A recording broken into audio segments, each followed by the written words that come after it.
Ah, peut-être, oui. Peut-être. C'est étonnant qu'il n'ait pas vu au thermique. Des rafales extrêmement nourries en direct sur BFM TV. Vous évoquiez un possible complice, messieurs? Bah, soit effectivement il est encore vivant et on s'est trompé depuis tout à l'heure, ce qui est tout à fait possible. Soit il y a quelqu'un à l'intérieur. On écoute ce qui se passe effectivement en direct sur BFM TV, c'est Rafale.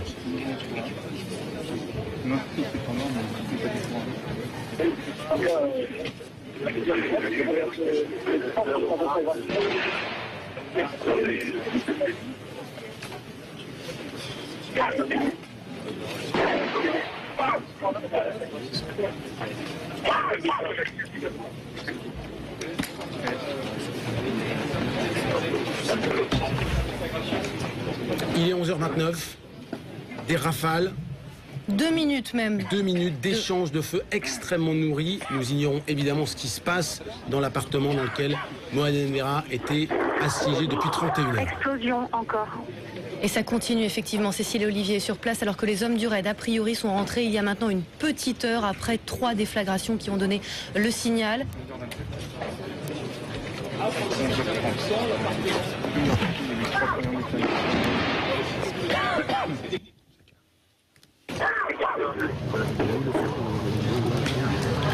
On dirait qu'il y a à la fois des rafales et des explosions.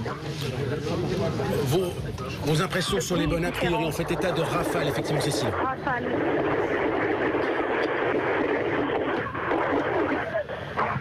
On dirait qu'il y a des rafales et des explosions.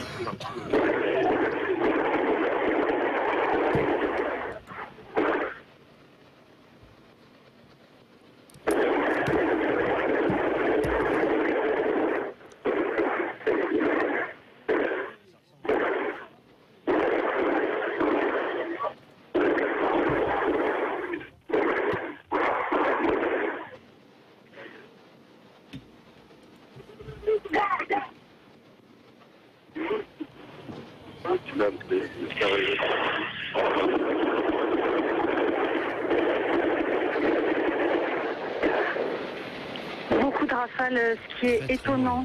Si l'individu à l'intérieur était décédé, ça serait étonnant, autant de rafales.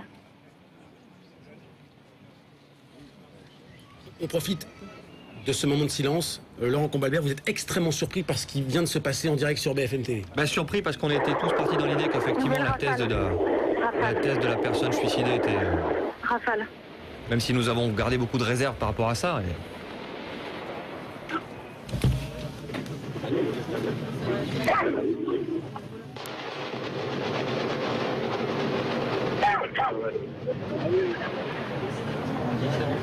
Qui tire à votre avis, Laurent Combalbert? Bah, ce sont des rafales d'armes automatiques et donc le raid a forcément... Le suspect retranché à Toulouse résiste. Soit Mohamed Merah ne s'est pas suicidé et résiste à cet assaut, soit il avait un complice, c'est possible. Peu probable. Peu probable à vos yeux, messieurs?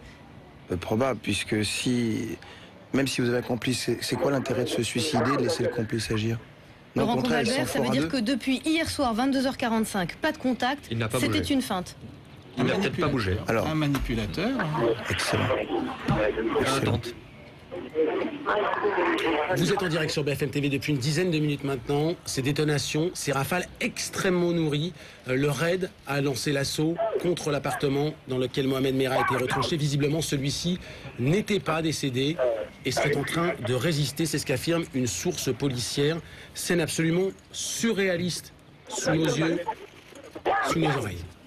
Et ça pourrait être ce qu'on a évoqué, le suicide by cop, hein, peut-être la volonté de mourir justement dans l'affrontement. Exactement. De provoquer l'assaut. Abattu par la police. On appelle ça un suicide agressif, nous, les psychiatres. C'est-à-dire il ne retourne pas l'arme contre lui, il ne meurt pas tout seul dans son appartement, il se fait tuer. Il se met en situation d'être abattu par la police. Dans un moment grandiose. Pour le psychiatre, ça change quoi, justement?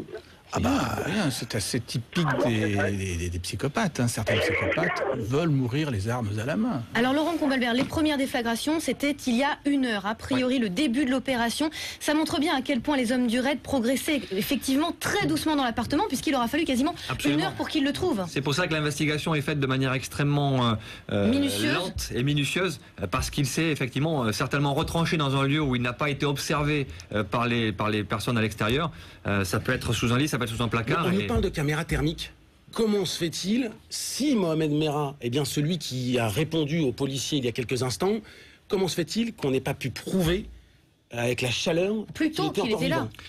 Dans un appartement qui est fait dans un immeuble ancien, par exemple, avec des murs épais, c'est difficile. C'est difficile de voir à travers. Mais il n'y a plus de volets, il n'y a plus de fenêtres, il y a des trous qui ont été faits par les déflagrations cette nuit.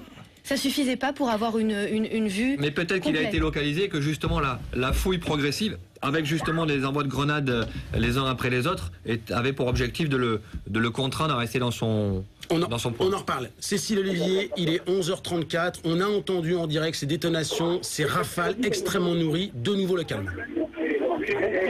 Et certaines sources policières affirment que l'individu serait décédé.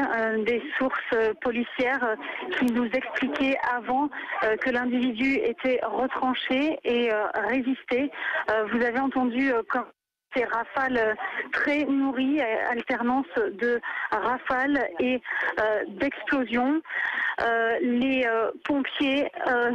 Les pompiers sortent et rentrent dans le camion. C'est tout ce que l'on peut Cécile, observer. je vous coupe, il est 11h35. Source policière, on reste prudent, mais source policière, le suspect, Mohamed Merah, est mort. C'est donc ce que l'on apprend à l'instant, à l'issue d'un assaut extrêmement violent contre l'appartement dans lequel il était retranché. A priori, c'est bien les armes à la main.